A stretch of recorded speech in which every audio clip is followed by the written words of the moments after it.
What's up, you fools? That ESC United, your favorite Eurovision channel. We are going on. We're going to continue our journey throughout the Eurovision 2019 season. And this is the expert panel where the ESC United team is reviewing all songs that are in the running this year and then judge, of course, and provide a score at the very end. It's a lot of fun. At least I think it is. Anyway, today it's Australia's turn, the country down under. They first joined the contest in 2015, even though they're not in Europe, yada, yada, yada. We know how that goes. We're not going to go into all the details here. We don't care. But the cool part is this is the first time that Australia had a real good old-fashioned national final. And the fact that this happened to me is just really exciting. And it was a nail-biter. There were lots of good songs, lots of favorites. In the end, it was Kate Miller-Heidke that won the national final. She's already a pretty famous, established artist in Australia. The name of the song is Zero Gravity.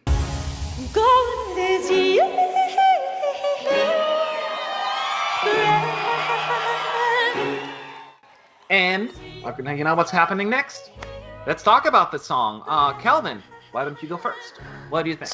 So I'll start by saying that I really appreciate that Australia are going for something a little bit off the beaten path, which I have been waiting for from them for a long time. So I do appreciate that. And if you were to create a song that on paper would be at the very top of my list, this would be about it. But I have some problems that are keeping me from fully getting on board.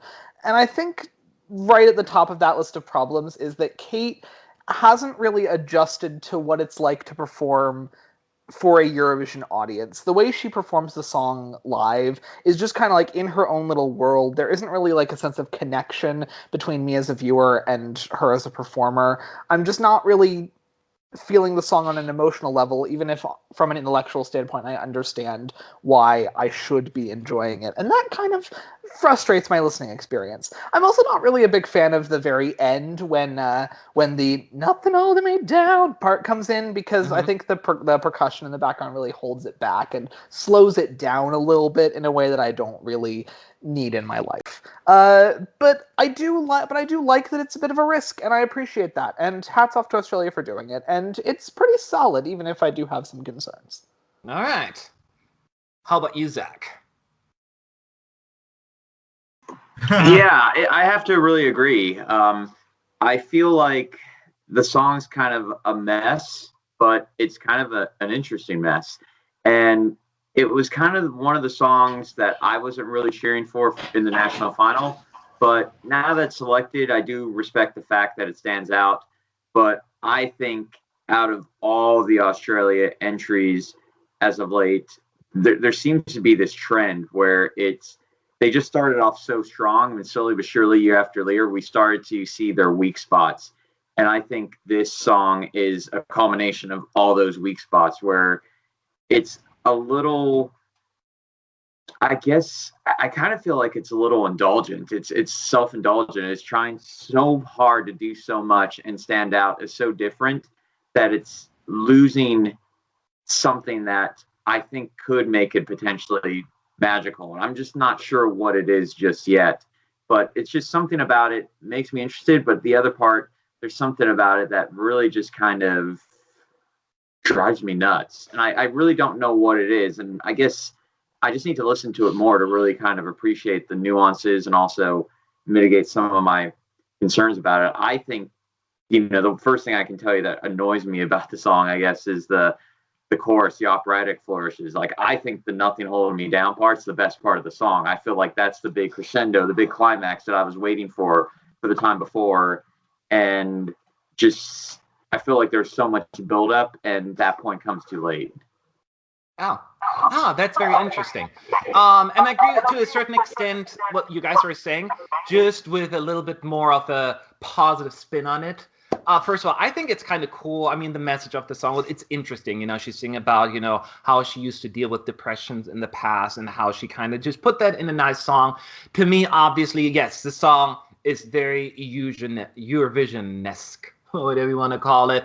And I think Kate even used the term bonkers, and she loves going bonkers because that's exactly what the song is. She's going a little bonkers here, but this is the place to do so. This is just something a little bit out there, and it seems to be a lot more polarizing than I thought people would be about it.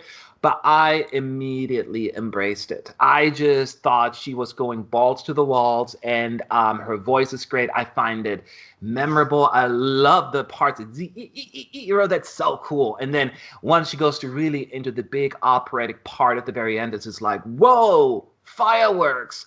Interestingly enough, I'm more with Calvin on the part at the last minute or last word, like when nothing can keep me down. Should have been a little bit more switch it up, a little bit more. I don't know what I was missing. There was something missing because it got a little bit stale at that point. So that is what I would maybe see a little bit more excitement, whether it's with the staging or maybe do a little bit more singing, something like that. I feel like it kind of lost a little steam at the end.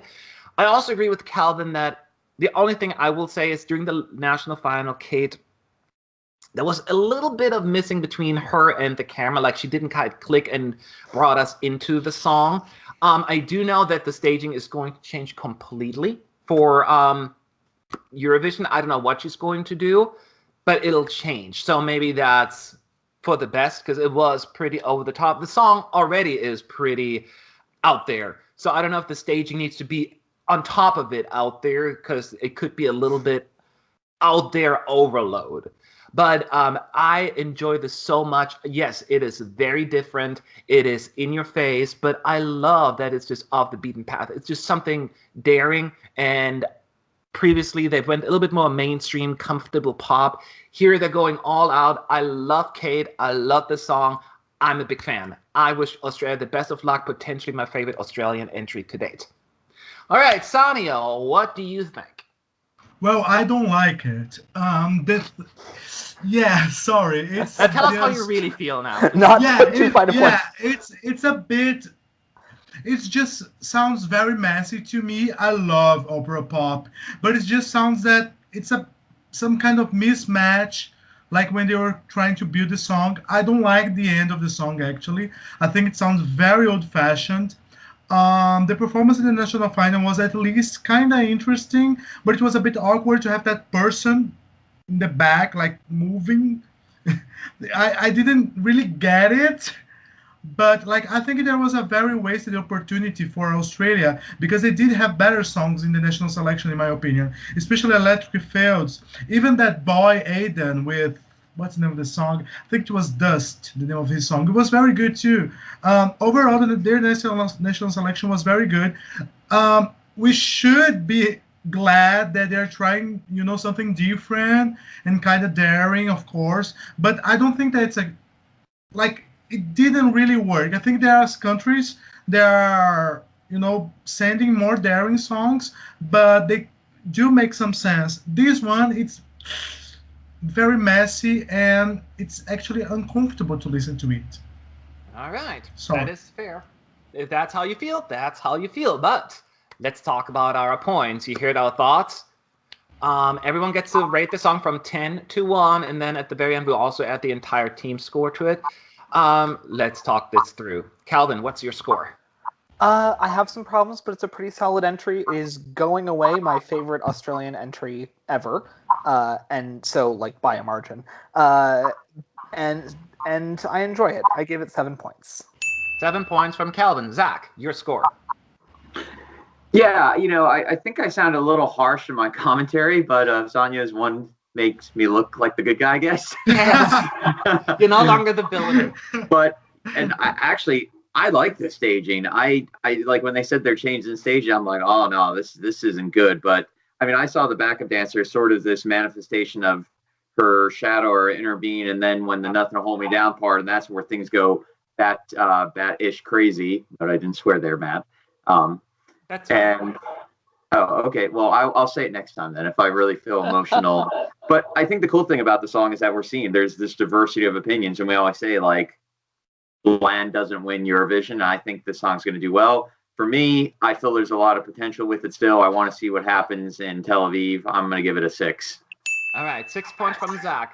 I agree with what Zach was just saying about. I totally got the message of the staging as well. It's the shadows that trying to grab her like in depression, and she breaks free. Sometimes you can't hold me down. I don't know if she had to stand on the big dress for that, but the idea of that person swinging back and forth makes perfect sense to me.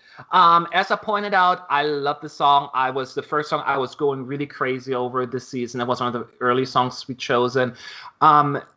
The only part I was, the last minute, last 40 seconds were a little, less exciting. That's the only reason why I didn't give it the high score, but 9.5 from me, because I love you, Kate, and I love the song.